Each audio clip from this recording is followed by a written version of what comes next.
Добро утро, Марио. Добро утро. Big Brother не е пророк, но може да направи обосновано предположение, че днес ще бъдеш махмурлия. Не. Има ли нещо, което искаш да изповядаш пред Big Brother? Емоцията е голяма. Благодаря за възможността да изпитам тая емоция. Много е специфично това нещо, което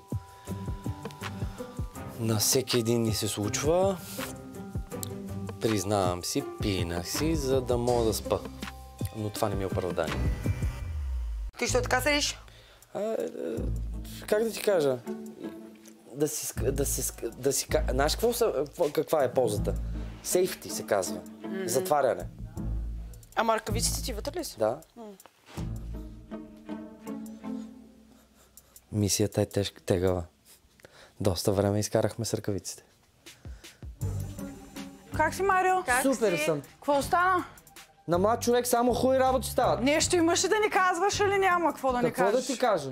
Олигофрена Марио, който мечтае да стане свещеник, показа истинското си лице в къщата на Big Brother. Уж набожният Марио се напи като бездомно куче и започна да благохулства. Татуираният идиот започна да задява жените, пие като смок и пуши цигара от цигара. Иначе е много набожен, ама иначе е тотално дъно. Много добър пример какво представлява Българската православна църква в наши дни. Фалш и консуматорство. Напълно разбирам травмата му, но това не оправдава неадекватното му поведение. Особено когато иска да става свещеник. Това, което каза, е благохулство. Изложи се пича, много се изложи. Пише зрител, а друг допълва. Кефи ме как моралните и духовните уж хора си показват истинските лица след няколко чашки. Та нищо духовно не остава. Анджела и подобните, че и Веси може да са всякакви за вашите представи, но поне не се правят на светци и са се приели каквито са.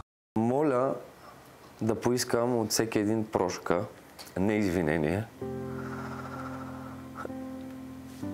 за цялото ми присъствие тук. Ако аз някой съм обидил,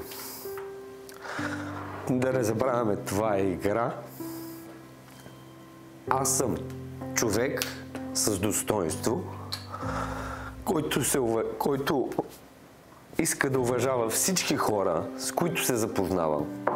И за мен тази игра е да науча от някой съвсем нещо мъничко, като синапа. Синапа е нашата вяра.